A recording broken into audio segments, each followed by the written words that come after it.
సీరియల్లో సినిమాలో నటించాలనుకుంటున్నారా? అయితే వెంటనే మా యాక్టింగ్ స్కూల్లో జాయిన్ అవ్వండి. Welcome to Suman TV. నేను మీ సుమన్ టీవీ నాగ్. కోల్కతా ఇన్సిడెంట్కి సంబంధించిన కనుక మనం చూస్తే ఈరోజు కోర్టు సంజయ్ రాయ్ విషయంలో నార్కో టెస్ట్ వద్దు అని చెప్పేసి రిజెక్ట్ చేయడం జరిగింది. అసలు ఈ టెస్ట్ ఏంటి, రిజెక్ట్ చేయడానికి గల ప్రధాన కారణాలు ఏంటి, అండ్ ఈ రోజు వరకు కనుక మనం చూసుకుంటే 34 రోజులు కావస్తుంది. అండ్ దాంతోపాటు నిన్న మమతా బెనర్జీ ఎవరైతే నిరసన చేస్తూ ఉన్నారో వాళ్ళతోటి చర్చలకు దిగారు, కాళ్ళబేరానికి దిగారనే చెప్పుకోవాలి. అయితే లీగల్గా చూసుకుంటే ఈ విషయంలో ఫర్దర్గా అంటే ఇది ఇలానే 34 రోజుల వరకు కంటిన్యూ అయింది. ఈ విధంగానే కంటిన్యూ అయ్యే అవకాశం ఎంతవరకు ఎనీ డేస్ అనేటువంటి దాని మీద కూడా కొంత అవగాహన కూడా మనకు రావాల్సినటువంటి అవసరం ఉంది. కాబట్టి సో లీగల్ టర్మినాలజీలో కనుక మాట్లాడుకోవాలి అని అంటే ఎక్కడి వరకు వెళ్ళే అవకాశం ఉంది ఏంటి అనేది ఈరోజు మనతో పాటు హైకోర్టు అడ్వకేట్ రవీంద్రనాథ్ గారు ఉన్నారు. వారి మాటలు తెలుసుకుందాం. Hello sir. హాయ్ అండి రాఘవ్ గారు. సార్, ఇప్పటికీ కనుక మనం చూసుకుంటే అండి 34 రోజులు కావస్తుంది. దీనికి సంబంధించినటువంటి నిరసనకారులు నిరసనని ఇంకొంచెం పెద్దది చేస్తున్నారే కానీ జస్టిస్ ఎప్పుడు వస్తుంది అనుకున్నటువంటి దాని మీద మాత్రం రకరకాల స్పెక్యులేషన్స్ అయితే వస్తూ ఉన్నాయి. ఏ విధంగా ఉండే అవకాశం ఉంటుందంటారు? And second thing, narco test ఇది ఎందుకు వద్దని చెప్పి చెప్పడం జరిగింది సంజయ్ రాయ్ని.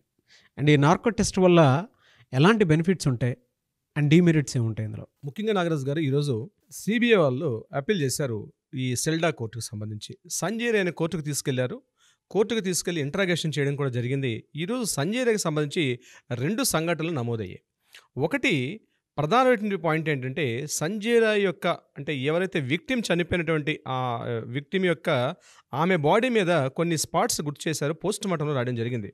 అయితే అవి కొన్ని పార్ట్స్ ఏంటంటే సంజయ్ రాయ్ యొక్క దంతాల యొక్క మార్క్స్, డెంటల్ మార్క్స్ కొన్ని ఆ విక్టిమ్ యొక్క బాడీ మీద ఉన్నట్టుగా గుర్తించడం జరిగింది. అది సస్పెక్ట్ చేశారు ముందుగా, అవి బహుశా సంజయ్ రాయ్ కాదని చెప్పేసి. ఈరోజు సిబిఐ ఇంట్రాగేషన్ ఏం చేశారంటే సంజయ్ రాయ్ యొక్క ఆ దంతాల యొక్క మార్క్స్ని తీసుకున్నారు. మ్యాక్సిమం మనకందరినీ బయటకు వచ్చిన సిబిఐ ఆఫీసర్ చెప్పినటువంటి న్యూస్ ఏంటంటే ఈ మార్క్స్ 100% ఆయనతో మ్యాచ్ అయ్యే అవకాశం ఉంది. విక్టిమ్ బాడీ మీద చాలా చోట్ల ఈ దంతపు మార్క్స్ ఉన్నాయి. అంటే గట్టిగా కొరికితే ఎట్లా ఉంటుందో ఆ మార్క్స్ ఆమె బాడీ మీద చాలా చోట్ల గమనించారని, ఆ దంతాల యొక్క మార్క్స్ సంజయ్ రాయ్ యొక్క దంతాల యొక్క మార్క్స్తో మ్యాచ్ అయ్యే విధంగా ఉండొచ్చని వీళ్ళు కొన్ని శాంపిల్స్ తీసుకున్నారు సంజయ్ రాయ్ యొక్క దంతాల యొక్క మార్క్స్ని. ఇది ఫస్ట్ పాయింట్. రెండో పాయింట్, సంజయ్ రాయ్ని ఈరోజు నార్కోటిక్స్ టెస్ట్కి మేము అనుమతి ఇవ్వమని చెప్పి సిబిఐ కోర్టు సెల్డా కోర్టుకి అనుమతి కోరారు. నార్కోటిక్ టెస్ట్ అనుమతి కోరితే ఇమ్మీడియట్గా అక్కడ సెల్డా కోర్టు నార్కోటిక్ టెస్ట్ అవసరం లేదని చెప్పి సిబిఐ వాళ్ళు ఇచ్చినటువంటి పిటిషన్ని కాస్త రిజెక్ట్ చేశారు. అయితే చాలామందికి ఇక్కడ డౌట్ ఏంటంటే, ఎందుకు ఆల్రెడీ ఇతను ఎక్యూజ్డ్ అని తెలుసు కదా, ఆల్రెడీ ఇతనే పూర్తిగా ప్రధాన నిందితుడిగా ఆల్రెడీ ఇప్పటివరకు వస్తున్నటువంటి మనకు ఉన్నటువంటి ఈ మీడియా ఇన్ఫర్మేషన్ ఉంది కాబట్టి ఇతని నార్కోటిక్ టెస్ట్ ఎందుకు వద్దని చెప్పింది సెల్డా కోర్టు అని చాలామంది క్వశ్చన్స్ వేయడం జరుగుతుంది. సో ముందుగా నేను దీనికి సంబంధించి లీగల్గా ఈ నార్కోటిక్ టెస్ట్ అంటే ఏంటని చెప్పే ప్రయత్నం చేస్తాను. దాన్ని బట్టి మిగిలిన బహుశా క్లియర్గా అర్థమయ్యే అవకాశం ఉంటుంది. ఈ నార్కోటిక్ టెస్ట్ అది ఎలా చేస్తారో లీగల్గా నేను కొంత మీకు చెప్పే ప్రయత్నం చేస్తాను. దీనికి సంబంధించి నార్కోటిక్ టెస్ట్ అని తెలిస్తే అసలు నార్కోటిక్ టెస్ట్ ఎందుకు రిజెక్ట్ చేసింది కోర్టు అనేది కూడా మీకు అర్థమవుతుంది. సో నార్కోటిక్ టెస్ట్ ఎలా చేస్తారంటే, ఎవరైతే నేరస్తుడు లేదా నిందితుడు అని ఎవరినైతే సస్పెక్ట్ చేస్తారో ఇతన్ని ఏం చేస్తారంటే ఒక గదిలోకి తీసుకెళ్తారు. ఒక 2 డాక్టర్స్ నార్కోటిక్ టెస్ట్ అనాలిసిస్ ఒక ఎక్స్పర్ట్స్ కొంతమంది ఉంటారు. సో ఎక్యూజ్డ్ ఏం చేస్తారంటే ఒక చైర్ అంటే కాస్త రిలాక్స్గా ఉన్నటువంటి ఒక చైర్లో పడుకోబెడతారని పడుకోబెట్టి ఆయన బాడీకి ఒక ఇంజెక్షన్ ఇస్తారు. సోడియం పెంటాథాల్ అని ఒక ఇంజెక్షన్ ఇస్తారు ఆయనకి. ఈ సోడియం పెంటాథాల్ ఎంత మోతాదు ఇవ్వాలి, ఎంత డోస్ ఇవ్వాలని ఆ వ్యక్తి యొక్క బరువును బట్టి డిసైడ్ చేస్తారు. సో ఇప్పుడు ఫర్ ఎగ్జాంపుల్ ఆయన 45 కిలోస్ 50 కిలోస్ ఉన్నారు అనుకోండి, ఆల్మోస్ట్ ఆయనకు ఒక 2 mg 3.5 mg వరకు ఇచ్చే అవకాశం ఉంటుంది. So that's depend upons the body యొక్క వెయిట్ని బట్టి ఉంటుంది. సో ఈయనకి సోడియం పెంటాథాల్ ఇంజెక్షన్ ఇంజెక్ట్ చేస్తారు. ఈ ఇంజెక్షన్ ఇచ్చిన తర్వాత ఆయన ఒక్కసారి ఏం చేస్తాడంటే స్పృహలోంచి కోల్పోతాడు. ఆయన స్పృహలోంచి ఉండడు, ఆయన స్పృహలో పోతాడు. ఇప్పుడు ఏమవుతుంది, తన మనసు మీద ఉన్నటువంటి కమాండ్ కోల్పోతాడు దానివల్ల. అంటే అతనికి అన్నీ అర్థమవుతుంటాయి, సౌండ్స్ వినిపిస్తుంటాయి, మాటలు వినిపిస్తుంటాయి, కానీ తన మనసు మీద ఒక ముసుగేసుకుంటాడు ఆయన. ప్రతి మనిషి కూడా నిజ జీవితంలో ఏం చేస్తాడంటే అది తప్ప ఒప్ప చెప్పడానికి వచ్చేటప్పటికి మనసు మీద ముసుగేసుకొని ఒరిజినాలిటీని చెప్పకుండా, అంటే అసలైన విషయాన్ని చెప్పకుండా తప్పుదో పెట్టే అవకాశం ఉంటుంది.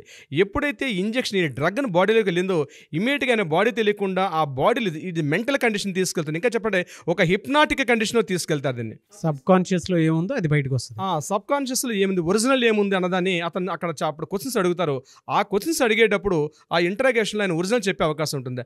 అంటే మీరు ఎవరెవరిని కలిశారు, మీరు ఏ టైంకి వచ్చారు. మనకి లోపల 2 రకాల మైండ్స్ ఉంటాయండి. సబ్ కాన్షియస్ మైండ్ ఎప్పుడు కూడా నిజం చెప్తూ ఉంటుంది, సైంటిఫిక్గా కూడా ప్రూవ్డ్. సో సబ్ కాన్షియస్ మైండ్ని అంటే చేతనాత్మక శక్తిని బయట తీసుకొస్తారు. వచ్చేటప్పుడు ఏమవుతుందంటే వీళ్ళు క్వశ్చన్స్ అడిగేటప్పుడు డైరెక్ట్గా ఇంక ఎటువంటి ప్రెజర్ లేనటువంటి ఫ్రీ మైండ్లో, అంటే హిప్నాటిక్ కండిషన్ మూడ్లో అతను నిజాలు చెప్పే అవకాశం ఉంటుంది. మీరు ఎవరెవరిని కలిశారు, ఎప్పుడెప్పుడు కలిశారు, మీరు ఎలా వచ్చారు, అంటే దీనికి సంబంధించి ఎవరెవరితో మీరు మీట్ అయ్యారు, ఎవరెవరితో మీరు టచ్లో ఉన్నారు, ఇట్లాంటి కొన్ని ఇత్యాది విషయాలన్నీ కూడా దీంట్లో క్వశ్చన్స్ అడుగుతారు. ఇది ఒక ½ అవర్ టు 1.5 అవర్ కూడా జరుగుతుంది దీనికి సంబంధించింది. దీనికి కంప్లీట్గా రికార్డ్ చేస్తారు. ఒక పక్క సిబిఐ ఆఫీసర్ కూర్చుంటారు, సైక్రటిస్టులు కూర్చుంటారు, అలాగే దీనికి సంబంధించి నార్కో అనాలిసిస్ టెస్ట్ ఉన్నటువంటి ఈ డాక్టర్స్ కూడా కూర్చుంటారు, ఇతనికి ఇంట్రాగేషన్ చేస్తారు దీనికి సంబంధించిన టెస్ట్. అయితే ఇక్కడ తెలుసుకోవాల్సింది ఏంటంటే ప్రపంచవ్యాప్తంగా 2000 సంవత్సరంలో కాస్త బాగా డెవలప్ అయింది. అంటే ఆల్మోస్ట్ 1990s 2000లో కూడా ఈ టెస్ట్ కాస్త అధికారికంగా, ముఖ్యంగా కరడుగట్టిన టెర్రరిస్టులు నిజాలు చెప్పకుండా ఎన్ని రకాలుగా కొట్టినా తిట్టినా సరే వాళ్ళు చెప్పకపోతున్నప్పుడు సందర్భంలో ఈ నార్కోటిక్ టెస్ట్ని చేస్తారు. పాలిగ్రాఫ్ టెస్ట్కి నార్కో టెస్ట్కి కొద్దిగా డిఫరెన్స్ ఉంది. పాలిగ్రాఫ్ టెస్ట్ ఏం చేస్తారు, కేవలం బాడీలో కొన్ని చోట్ల సెన్సార్ని పెట్టి బాడీలో హృదయ స్పందనలు, ఆ నాడీ కొట్టుకునే విధానం, చెమటలు పట్టే విధానాన్ని పరీక్షిస్తారు పాలిగ్రాఫ్ టెస్ట్లో. బట్ నార్కోటిక్ టెస్ట్లో మాత్రం బాడీకి ఇంజెక్ట్ చేస్తారు. ఇంజెక్ట్ చేసిన తర్వాత హిప్నాటిక్ మూడ్లో తీసుకెళ్ళి క్వశ్చన్స్ని తీసుకొస్తారు. అయితే ఇది సాక్ష్యాధారంగా మాత్రం పరిగణించబడదు. ఫస్ట్ గుర్తుపెట్టుకోవాల్సిందంటే నార్కోటిక్ టెస్ట్ అయినా పాలిగ్రాఫ్ టెస్ట్ అయినా సాక్ష్యాధారంగా ఉపయోగపడుతుందంటే ఉపయోగపడదు.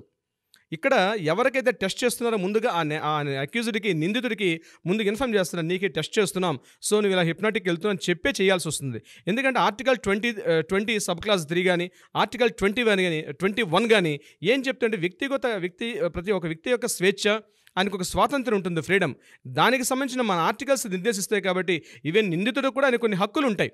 సో అతనికి ఎగ్నిస్ట్గా, అంటే ఇక్కడ ఏమవుతుందో కోర్టులో మనం ప్రూవ్ చేసేటప్పుడు నేను చెప్పేటప్పుడు, సాక్ష్యం చెప్పేటప్పుడు నేను ట్రాన్స్లో లేను, సో నేను అచేతన శక్తులు చెప్పాను, సో ఆ సాక్ష్యం చెల్లదు అనే అవకాశం కూడా ఉంటుంది. అయితే ఎందుకు మరి ఉపయోగిస్తారు అని డౌట్ వస్తుంది. మరి సాక్ష్యంగా ఉపయోగపడినప్పుడు ఈ టెస్ట్ని ఎందుకు చేస్తారనే క్వశ్చన్ కూడా రేజ్ అయ్యే అవకాశం ఉంటుంది. ఎందుకు చేస్తారంటే సాక్ష్యంగా ఉపయోగపడకపోవచ్చు, కానీ ఎవరెవరితో మీట్ అయ్యాడు, ఎవరెవరితో కలిసి ఉంటాడు, దీనిలో ఇంకెవరు ఇన్వాల్వ్మెంట్స్ ఉన్నాయి, ఇట్లాంటి విషయాలు తెలుసుకునే అవకాశం, అంటే ఇంట్రాగేషన్ పనికొస్తుంది, ఇన్వెస్టిగేషన్ మెథడ్లో పనికొస్తుంది. కానీ ఇది కోర్టులో సాక్ష్యంగా ఉండే అవకాశం మాత్రం చాలా తక్కువ సందర్భాల్లో ఉంటుంది. నెంబర్ 1 ఇది గుర్తుపెట్టుకోవాలి. ఇక్కడ మనం చూస్తున్న వ్యూయర్స్ అందరికీ కూడా ఇది కేవలం ఇన్వెస్టిగేషన్, ఇంట్రాగేషన్లో పనికొస్తుంది. అంటే ఎవరెవరిని కలిశాడు, ఎవరెవరితో మాట్లాడాడు, అంటే ఇంకా ఇంట్రాగేషన్లో తెలియనటువంటి వ్యక్తులు ఇంకెవరైనా ఉంటే వాళ్ళ యొక్క నేమ్స్ కానీ తను రివీల్ చేస్తే ఆ పరంగా కూడా విచారణ సేకరించే అవకాశం ఉంటుంది ఇన్వెస్టిగేషన్ ఆఫీసర్స్కి.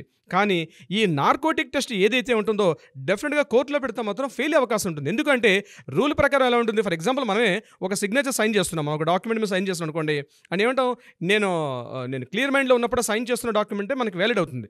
అదేవిధంగా కోర్టులో కూడా క్లియర్ మైండ్గా ఉన్న నేను సాక్ష్యం చెప్తున్న సాక్ష్యమే చెల్లుబాటు అవుతుంది.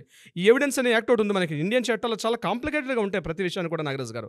సో అందుకని ఈ నార్కోటిక్ టెస్ట్ సాక్ష్యంగా ఉపయోగపడే అవకాశం లేదు. కాబట్టి బహుశా కోర్టు రిజెక్ట్ చేసే ఉండొచ్చు. ఇది నాకున్నటువంటి లీగల్ టెక్నాలజీ ప్రకారం నేను చెప్తాను, అంటే లీగల్ నాలెడ్జ్ ప్రకారం చెప్తున్నాను నాగరాజ్ గారు. నెంబర్ 2 ఎందుకు రిజెక్ట్ చేసి ఉండే అవకాశం ఉంటుందంటే ఆల్రెడీ ఎక్యూజ్డ్ మీద ఉన్నటువంటి సపోర్టింగ్ డాక్యుమెంట్స్ ఆల్రెడీ సిబిఐలకు సీల్డ్ కవర్లో సెల్డా కోర్టుకి సొంత హ్యాండ్ ఓవర్ చేయడం జరిగింది. ఎవిడెన్సెస్ అంటే మనం మీడియాకి అందలేదు, కానీ చాలా వరకు ఎవిడెన్స్ అని కలెక్ట్ చేసి పెట్టారు ఆల్రెడీ. సో బహుశా ఎవిడెన్సెస్ వాళ్ళు దీని మీద, ఎవిడెన్స్ మీద వాళ్ళు స్టడీ చేస్తుండొచ్చు. అక్కడ కూర్చున్నటువంటి సెల్డా కోర్టులో జడ్జెస్ దీని మీద స్టడీ చేస్తున్నారు. సో సపోర్టింగ్ ఎవిడెన్సెస్ బలంగా ఉండి బహుశా వాళ్ళు భావించి ఉండొచ్చు. ఇప్పుడు ధర్మాసనం ఏం ఆలోచిస్తుంది, జడ్జిలు ఏం ఆలోచిస్తున్నారని మనం చెప్పలేం. ఈరోజు మనం బయటకి ఏం కనిపిస్తుంది, నార్కోటిక్ టెస్ట్ రిజెక్ట్ చేశారంటే సంథింగ్ ఏదో ఫిషింగ్ అని, లేదా మిస్గైడ్ చేస్తుంది కోర్టులను తప్పబట్టే అవసరం లేదు ఇక్కడ. అంటే ఈ విషయం ఏంటో బహుశా నేను అనుకోవడం ఏంటంటే స్ట్రాంగ్ ఎవిడెన్స్ ఏదో వాళ్ళకి దొరికింది కాబట్టి ఇంకా నార్కోటిక్ టెస్ట్ అవసరం ఉండకపోవచ్చు అని బహుశా చెప్పి ఉండే అవకాశం కూడా ఉండొచ్చు దీనికి సంబంధించి. సో ఏదేమైనప్పటికీ కూడా 2 రకాలుగా నార్కోటిక్ టెస్ట్, సిబిఐ వాళ్ళు అడిగిన నార్కోటిక్ టెస్ట్ ఏదైతుందో దాన్ని మాత్రం క్లియర్గా కంప్లీట్గా డినై చేశారు, దాన్ని రిజెక్ట్ చేశారు, అవసరం లేదు అని చెప్పడం అయితే జరిగింది నాగరాజ్ గారు. So this is the first point మీరు అడిగినటువంటి క్వశ్చన్లో. ఇక నెంబర్ 2, ఈ నిరసనకారులు ఎవరైతే ఉన్నారో మమతా బెనర్జీ ప్రభుత్వం మీద గడిచిన 34 రోజులుగా యావత్ వెస్ట్ బెంగాల్ రాష్ట్ర వ్యాప్తంగా, అదేవిధంగా కలకత్తా మహానగర వ్యాప్తంగా ఏదైతే ధర్నాలు, రాస్తారోకోలు, హర్తాలు చేస్తున్నారో దీనికి సంబంధించి చర్చలు జరుగుతున్నాయి. మమతా బెనర్జీ గారు నేను చర్చలకు ఆహ్వానించారు, కానీ అవి లైవ్ టెలికాస్ట్ అయితే మేము వస్తాం తప్పించి రికార్డెడ్ వీడియోస్ అయితే రావని చెప్పి వీళ్ళు రిజెక్ట్ చేశారు నిరసనకారులు. దీన్ని మేము ఇమీడియట్గా నేను రాజీనామా చేయడానికైనా సిద్ధమవుతాను కానీ లైవ్ టెలికాస్ట్ ఇవ్వడానికి కుదరదు. బికాస్ ఆఫ్ కొన్ని సుప్రీంకోర్టు గైడ్లైన్స్ ప్రకారం సుప్రీంకోర్టు జ్యుడిషియరీలో ఈ యొక్క కేసు ఉంది కాబట్టి నేను కొన్ని పారామీటర్స్లు ఇవ్వనని చాలా తెలివిగా చెప్పించుకున్నారు మమతా బెనర్జీ గారు. కానీ తెలివిగా ఏం చెప్తున్నా, నేనైతే రాజీనామా చేయడానికి కూడా సిద్ధంగా ఉన్నాను. నాకు సీట్ ఇంపార్టెంట్ కాదు, ప్రజలు ఇంపార్టెంటు. ఎవరైతే బాధితురాల యొక్క పేరెంట్స్ ఉన్నారో వాళ్ళ తరపున న్యాయం జరగాలి, హెల్త్ వర్కర్స్కి న్యాయం జరగాలి. కాబట్టి నేను మీ తరపున పోరాటం చేస్తాను కానీ నేను లైవ్ స్ట్రీమింగ్ చేయడానికి ఒప్పుకోనని చెప్పి నిర్బంధంగా తోసిపుచ్చారు. దీని మీద గవర్నర్ గారు కొన్ని అజిటేషన్ క్వశ్చన్స్ చేశారు. చాలా పరిణామాలు ఒకటిగా చేసుకుంటూ వెళ్ళారు. అయితే ఈరోజు మార్నింగ్ నిరసనకారుల తరపున ఏం చేశారంటే, ద్రౌపది ముర్ము గారు మన రాష్ట్రపతి గారికి ఒక లెటర్ రాశారు. మన ప్రధానమంత్రి నరేంద్ర మోడీ గారికి ఒక రిప్రజెంటేషన్ లెటర్ ఇచ్చారు. ఉపరాష్ట్రపతి జగదీప్ ధంకర్ ఆయనకు కూడా రిప్రజెంటేషన్ ఇచ్చారు. హెల్త్ మినిస్టర్ అయినటువంటి జేపీ నడ్డా గారికి కూడా లెటర్ ఇచ్చారు. మొత్తం వీళ్ళు నిరసనకారులు అందరూ కూడా రిప్రజెంటేషన్స్ ఇచ్చి, మా రాష్ట్రంలో చర్చలు సామరస్యపూర్వకంగా జరగట్లేదు, మమతా బెనర్జీ గారు రిజెక్ట్ చేస్తున్నారు కాబట్టి మీరు ఇనిషియేటివ్గా తీసుకోండి, మీరు ఇందులో ఇంటర్వ్యూన్ అవ్వండి, అంటే మీరు మధ్యలో ఇన్వాల్వ్ అవ్వండి, దీన్ని మీరు ఒక ఫోర్స్లో తీసుకోమని చెప్పి రిప్రజెంటేషన్ ఇవ్వడం జరిగింది. ఇది యాక్చువల్గా జరిగినటువంటి విషయం ఈరోజు. సరే, ఇదిలా నిరసనకారులు నిరసన చేస్తూనే ఉంటారు. ఇప్పటికే 34 days అయింది. దాంతోపాటు చర్చల మీద చర్చలు జరుగుతూ ఉన్నాయి. ఇలానే కంటిన్యూ అయిపోతూ ఉంటే జనరల్గా అడుగుతూ ఉన్నాను, న్యాయం ఎప్పుడు వచ్చే అవకాశం ఉంటుందని అనుకోవచ్చు అంటారు? అంటే లీగల్ పాయింట్ ఆఫ్ వ్యూ నుంచి చూసేటప్పుడు యాజ్ అడ్వకేట్ మీకు ఒక నాలెడ్జ్ ఉంటుంది కదా, దాని ప్రకారం అడుగుతూ ఉన్నాను. ఈ చర్చలేనా అసలు దీనికి సంబంధించిన న్యాయం చూస్తూ ఉంటే రాష్ట్రం దాటింది, దేశం కూడా దాటిపోయింది, దీనికి సంబంధించిన జడ్జిమెంట్ ఎప్పుడు వస్తుందని చెప్పేసి ఎంటైర్ వరల్డ్లోనే కొన్ని కంట్రీస్ కూడా చూస్తూ ఉన్నాయి. దీన్ని 2 రకాలుగా చూడాలి నాగరాజు గారు. ఒకటి జడ్జిమెంట్ ఇవ్వడం, ఎవరైతే బాధితురాల తరపున సత్వర న్యాయం అందాలి, అక్కడ ఎవరైతే ఎక్యూజ్డ్ ఉన్నాడో అతనికి శిక్ష పడే విధంగా దీనికి న్యాయస్థానాలు, కోర్టులు ఒక ప్రాసెస్ నడుస్తుంది. మరొకటి, ఇక్కడ ఈ నిరసనకారులు ఎవరైతే యుద్ధం చేస్తున్నారో ప్రభుత్వం మీద ఒక వారు ప్రకటించారు, వాళ్ళు పూర్తిగా తమ డ్యూటీస్ అన్నింటిని విడిచిపెట్టి రోడ్ల మీద బైఠాయిస్తూ రాత్రనక పగలనక రోడ్ల మీద కొన్ని వేల మంది పూర్తిగా జూనియర్ డాక్టర్స్ అయితేనేమి, రెసిడెంట్ డాక్టర్స్ అయితే అందరూ కూడా వాళ్ళ యాక్టివిటీస్ని పక్కన పెట్టి పూర్తిగా రోడ్ల మీద బైఠాయిస్తున్నారు. ఇటువంటి సందర్భాల్లో దీనికి సంబంధించిన మ్యాటర్ ఏమైతుందో న్యాయస్థానాలు ఇన్వెస్టిగేషన్స్, దర్యాప్తు సంస్థలు ఇన్వెస్టిగేషన్స్ అవి నడుస్తూ ఉన్నాయి. కోర్టులు తీర్పిచ్చడానికి అది వారం రోజులు పడుతుందా, 10 రోజులు పడుతుందా అనేది ఎవిడెన్సెస్ని టోటల్గా గ్యాదర్ చేసింది. మళ్ళీ ఇంకో విషయం ఏంటంటే, September 17 వీటిని వాయిదా వేశారు. రేపు 17వ తారీఖు ఇస్ వెరీ ఇంపార్టెంట్ డే. ఆ రోజు బహుశా సందీప్ ఘోష్కి వీళ్ళందరూ కూడా ఒక విచారణకు వచ్చే అవకాశం ఉంటుంది. సిబిఐ కోర్టు కూడా ముఖ్యంగా వాళ్ళు ఇచ్చిన ఫైల్స్ కూడా సబ్మిషన్ చేశారు. అయితే ఇక్కడ ఇంట్రెస్టింగ్ పాయింట్ ఏంటంటే, మమతా బెనర్జీ గారి ప్రభుత్వానికి నిరసనకారుల యొక్క ఆందోళనకి ఇది సుమారుగా మీరు అన్నట్టుగా 34 రోజుల పైన దాటిపోయింది. 35 రోజులు నడుస్తుంది. ఇది August 9 నుంచి ఈరోజు ఆల్మోస్ట్ మనకి ఈరోజు 13-14 తారీఖు వచ్చేసామంటే సుమారుగా ఒక 34-35 days అయిపోయింది. ఇటువంటి సమయంలో ప్రభుత్వం ఒక యాక్చువల్గా ప్రొసీజర్ ఎలా ఉంటుందంటే అండి, ఇట్లాంటి నిరసనలు, ధర్నాలు వచ్చేటప్పుడు ప్రభుత్వం కొన్ని చర్యలు తీసుకోవాలి. ఫస్ట్ వాళ్ళని చర్చలకు పిలుస్తారు, చర్చలకు ఆహ్వానిస్తారు. ఇది ఫస్ట్ స్టెప్. చర్చల తర్వాత సమావేశాలు నిర్వహిస్తారు వాళ్ళు. అంటే లోకల్గా ఉన్నటువంటి లోకల్ బాడీస్ అందరినీ పిలిచి, హైయర్ అథారిటీస్ అందరినీ పిలిచి ఎక్కడెక్కడ చర్చలు అంటే సమావేశాలు ఏర్పాటు చేస్తారు. చర్చలు ఫెయిల్ అవుతాయి, సమావేశాలు ఫెయిల్ అవుతాయి. ఇటువంటి పరిస్థితుల్లో చిట్ట చివరిగా ఉన్నటువంటి ఏకైక బ్రహ్మాస్త్రం ఒకటి ఉంటుంది రాష్ట్ర ప్రభుత్వం యొక్క చేతిలో. That is called ESMA, essential services maintenance act అంటారు దీన్ని. యాక్చువల్గా this is called ESMA act అంటారు. అంటే ఇది 1968లో వచ్చినటువంటి యాక్ట్ ఇది. ఈ ఎస్మా యాక్ట్ని ఏం చేస్తారంటే ఇమీడియట్గా ఎస్మా యాక్ట్ని ఇంప్లిమెంట్ చేసే అవకాశం ఉంటుంది. వాట్ ఈజ్ ఎస్మా యాక్ట్ అంటే, విద్య, వైద్య, రవాణా రంగాల్లో రాష్ట్రానికి అత్యవసర పరిస్థితులు ఉండేటప్పుడు రాష్ట్రం యొక్క జనజీవన నిత్య దైనందిన జీవితాలు కానీ అస్తవ్యస్తం, అల్లకల్లోలు, ఇటువంటి నిరసనలు, ధర్నాల వల్ల ఏర్పడినప్పుడు ఇమ్మీడియట్గా ప్రభుత్వం ఒక యాక్ట్ పాస్ చేసే అవకాశం ఉంటుంది. That is called ESMA act అంటారు. ముఖ్యంగా ప్రభుత్వ ఉద్యోగులు కానీ ఎవరైనా సరే ఉద్యోగాల్లో జాయిన్ అవ్వకుండా నిరసన తెలుపుతూ కంటిన్యూగా ప్రభుత్వం యొక్క అధికారాలని ప్రభుత్వం యొక్క ఆదేశాలని ఉల్లంఘిస్తూ ఇట్లా చేస్తూ ఉంటే చిట్ట చివరి ఆప్షన్ అదనమాట. అంటే ఏం చేస్తారు, ఇమ్మీడియట్గా వాళ్ళ డ్యూటీస్ని సస్పెండ్ చేస్తారు, వాళ్ళని అక్కడి నుంచి డిస్మిస్ చేస్తారు. అట్ ద సేమ్ టైం కొత్త వాళ్ళని రిక్రూట్మెంట్ చేసుకునే అవకాశం ఉంటుంది. గవర్నమెంట్ అఫీషియల్గా ఒక నోట్ రిలీజ్ చేస్తారు, నోటిఫికేషన్. ఎవరైనా కొత్త వాళ్ళు యొక్క ముఖ్యంగా ఇది వైద్య రంగం కాబట్టి వైద్య రంగంలో ఎవరైనా డాక్టర్స్ ఇప్పుడున్న నిరసనకారులు కాకుండా మేము కొత్తగా పోస్టులు క్రియేట్ చేస్తున్నాం, సర్వీసెస్ ఆగిపోయినాయి, రాష్ట్రంలో ఇప్పటికే more than 27 మరణాలు జరిగినాయి, 7 లక్షల మంది వైద్య సహాయం అందకుండా చాలా అల్లలాడిపోతున్నారు. కాబట్టి ఇమ్మీడియట్గా దీని ఒక ఆర్డినెన్స్ పాస్ చేసే అవకాశం ఉంటుంది. ఆర్డినెన్స్ పాస్ చేయాలంటే కూడా మళ్ళీ లీగల్ మనం కాన్స్టిట్యూషనల్ ప్రకారం అంటే మళ్ళీ గవర్నర్ దగ్గరికి వెళ్ళాలి. మరి గవర్నర్ సివి ఆనందబోస్ గారు దీన్ని యాక్ట్ చేస్తారంటే దాన్ని కంటిన్యూషన్ ఇస్తారా, ఆర్డినెన్స్ పాస్ అవ్వకుండా చేస్తాం, that is technical proceedings.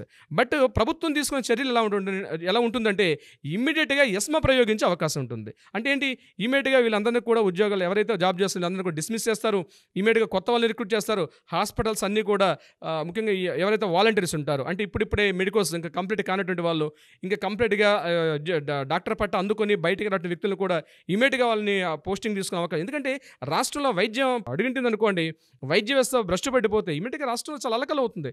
Patient రకరకాల పేషెంట్స్ ఉంటారు. So that is the part of the government duty అది. So Mamata Banerjee wait and see ధోరణిలో ఉంది. నిన్న మొన్న జరిగిన సంఘటన చూస్తూ ఉంది. బహుశా నేను అనుకోవడం ఏంటంటే ఇదే ఇంకొక కంటిన్యూగా 4-5 డేస్ ఉంటే ఇమ్మీడియట్గా రాష్ట్రంలో ఎస్మా ప్రయోగించి ఆ రాష్ట్రంలో మరింత అలజడి చెందుతుంది. ఇమ్మీడియట్గా ఎవరైతే ఎక్కడ నిరసనకారులు ధర్నాలు ఎవరైతే ఆల్రెడీ సుప్రీంకోర్టు ఆల్రెడీ ఈ నిరసన చేస్తున్న వాళ్ళకి డెడ్ లైన్ కూడా ఇవ్వడం జరిగింది.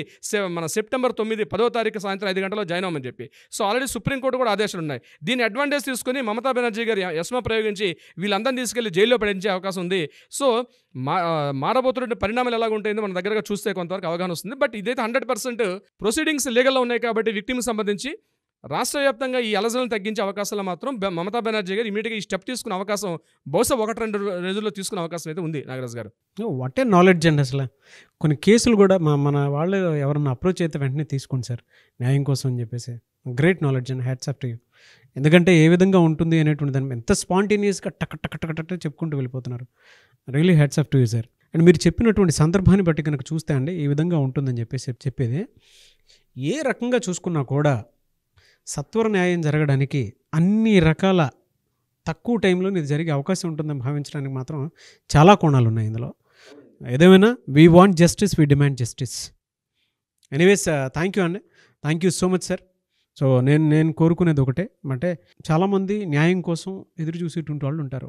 సో ఒక టైంలో మీలాంటి వాళ్ళని అప్రోచ్ అవుదాం అనుకునేటువంటి వాళ్ళు ఉంటారు.